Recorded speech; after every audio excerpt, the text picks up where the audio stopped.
Twitter. What's going to happen to Twitter now that Elon Musk is in charge and he is stirring the pot?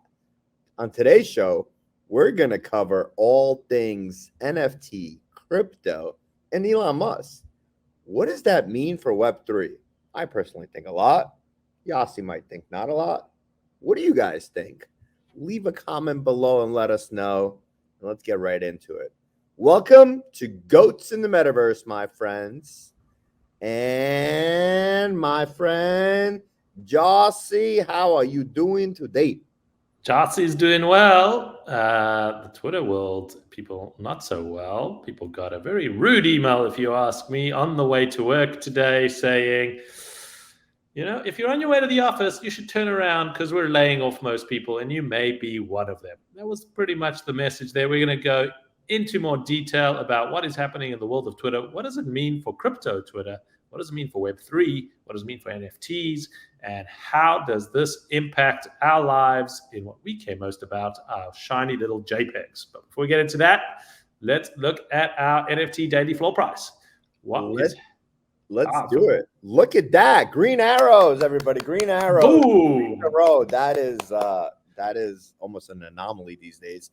And Ethereum at $1,615. That is like going to a gym and getting a really good workout in, and there we go. The best. I feel great about this.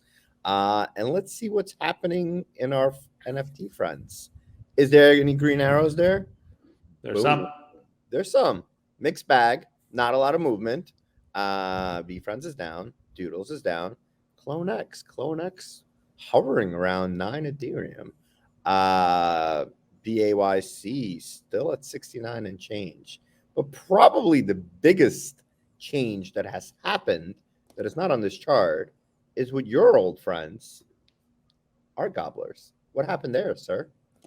Art Gobblers, as you know, talk of the town, came in hard and fast, hit up to a 15 ETH floor, I think even 20 ETH floor at some point in time, back down to 9 ETH now. Somewhat expected that there would be that the rally couldn't carry, but there's a little bit of controversy behind the Gobblers, a little bit of stories going around about the artist or the core creator of Rick and Morty having some previous videos and animations that are pretty hard to watch. They're an understatement. A lot of pedophilia in the videos, and then there's some controversy around a NFT influencer, Andrew Wang, who revealed himself as pretending to be a 13-year-old artist under an anonymous account with the Art Gobblers team, and some of the tweets are about him eating his goo and liking to touch himself, and he's supposed to be a 13-year-old kid, so a grown adult doing this, and people are like, what the fuck is going on here? This is just not right. So many people selling into that hype, and the Art Gobblers team on the back foot now trying to figure out what is the messaging here. Also pretty interesting. Paradigm have attached their name. They're a big VC fund in this space. So never a dull moment in the crypto Twitter world and in the NFT world. Nonetheless, Art Gobblers have been the talk of the town in terms of volume on Blur, the exchange that recently listed for pro traders, and also that does not allow for royalties being charged. So pretty interesting there. You know what this almost reminds me? I feel like it's like politics, right? I feel like it's like every day somebody's going to say something and the other side is going to go and point fingers and blame. There's way too much drama going on. Way too much drama. No one likes to see other people making money. Someone's got to fud their bags, and doesn't help when you've got kiddie porn videos that you've created. It does not help. And but I guess if there was no drama, we would have nothing to talk about, right? That's true. That's true. Every day we're like, what can we talk about? The news just creates itself. Yeah. But let's talk about Elon. He bought out Twitter. $44 billion. He played with them for a really long time. I'm buying it. I'm not buying it. He ended up buying it. And by the way, I think Beeple has like, I don't know if Beeple would have anything to do if it wasn't to do artwork about Elon in the Bluebird, because I feel like he does that a lot. But yeah, so he came in, he fired most of the senior team. He changed his Twitter bio to Chief Tweet, and he is firing people. He is making headways of saying, I'm going to start charging $8 per month for a blue check mark. And most people went blue check marks went absolutely nuts, right? They said, why would I pay $8 for something that I already have? I thought it was one of the smartest moves I've ever seen. He literally came on board right away and probably made the company profitable, right? I think most people would pay $8 for a blue check mark, and it verifies that they're a legitimate person, and it gives security, some sort of security, right? I'm assuming there's going to be some sort of background check or Face ID or something that's going to verify you as a person that's associated to that account. And, why are we talking about this? So for Web3, there's a lot of scams going around there. I'm sure you get tagged in at least dozens and dozens of all the time, every day. Mint, win. Now we're getting to a place where if somebody is minting something or selling something or a product, there has to be some sort of verification process that's associated with that account. And if that account turns out to be a scam account, there could be some sort of backtrace that you could go and say, that person screwed us over and stole money from us. And now the feds could get involved or whoever could get involved. So I think this actually helps Web3. It legitimizes Web3, even though a lot of Web3ers were upset about it. Pretty upset about it. I don't really understand why, right? Like, their business. They need to, that's their business model. They're changing their business model. And they also, from what I understand, are going to make it better, right? There's going to be, you can post longer videos. Some of that money is supposed to go to content creators. There's a lot of conversations around that as well. I think that Twitter is the way of the Web3 world. This is how we communicate mostly. And if we have to spend $64, $96 a year, I did my math way wrong. $96 a year, and I'm sure they'll give you some sort of discount if you sign up for the year. I think it's worth it. What do you think?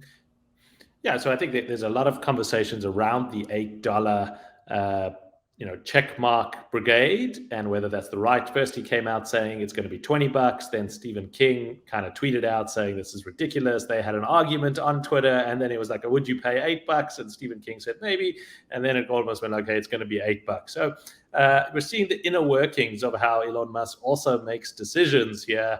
Not a lot of let's do some data analysis. Let's see what the market could handle. Maybe there's some tiered pricing. It's kind of like, I think it should be $8. Let's make it $8. This is the chief overlord of Twitter that we have here now. And when Elon Musk knows the Twitter game, he's changed his bio, his location to hell. He is in Twitter hell, trying to now clean up the mess that he is describing. And what does it mean for Web3? So we know that Binance put in $500 million into the Twitter acquisition of that $44 billion. A16Z put in $400 million. Those are two big firms that are very pro-crypto, pro-Web3. We know that Elon's favorite currency is Doge. So there's a lot of speculation on, will Dogecoin become a payment currency on Twitter? People can pay their $8 subscription in Doge. Doge is up 50% since the Twitter deal. BNB, Binance's coin, is up over 60% since it's up $60 since the announcement. So there's speculation around that, and there's also speculation that Twitter is going to turn itself into a Web3 wallet. That if all the communication is happening on Twitter, why doesn't it become a Web3 wallet? You can have your NFTs there, you can have your cryptocurrency there, and you can transact, and you're going to use your verified account to do that all from, and that you'll be able to remove scammers and just be able to pay person at their Twitter handle. And if you know it's a verified account, you know that you're paying the exact person. So those are all the speculations. What happens with Elon Musk being here?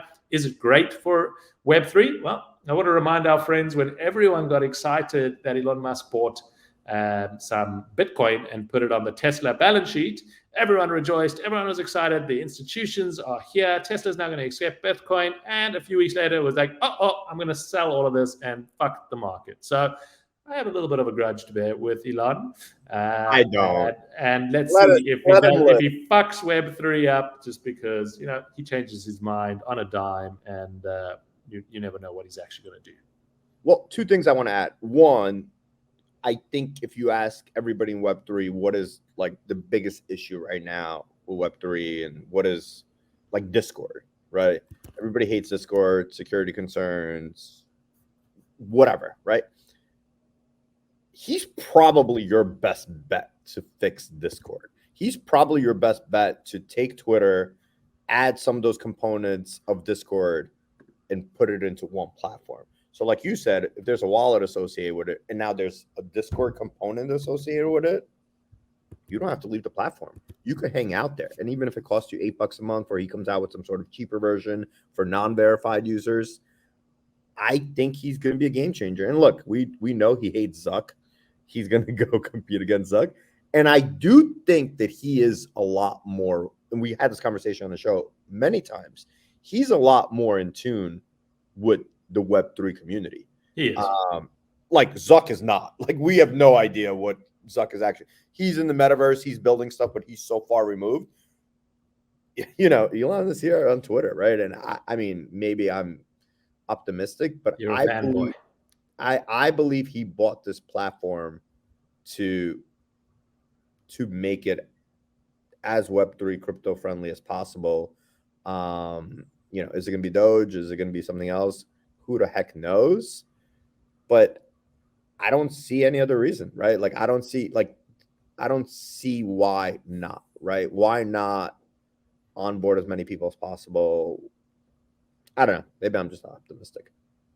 Well, we'll have to wait and see. The ultimate question is, should one person have so much power over such a big platform that basically this is where we learn our news, our information, and everything. And you've got one person who can really just call any shot. He has full autonomy and authority to make any decision. That's a lot of power in the hands of one individual. I'm a big fan of decentralizing that power and taking something like Twitter, turning it into a protocol where holders of the protocol get to govern something as important as our Twitter.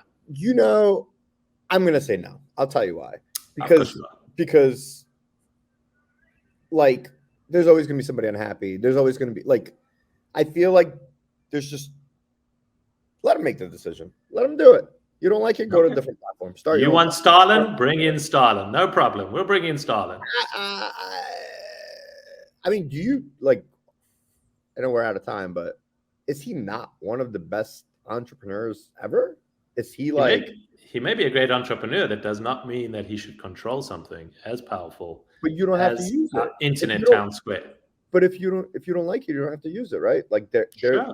You don't like Stalin, you can leave. No, you couldn't leave if you don't. No, you can't. But you don't. But I mean, I think if somebody's not happy with the platform, go start your own platform, right? Like, and that is what I think we're going to start seeing. We're going to see more of these attempts to build a decentralized type of Twitter and decentralized protocol. Whether it'll work or not is a big question. So that'll be the battle: Elon versus decentralization in this camp. And until then, Twitter is where the conversations happen. So you've got to be an underling for the overlord and be part of that. One last thing, Elon, if you want to come onto the show with the underlings with Yasi, I'm on your side, bro.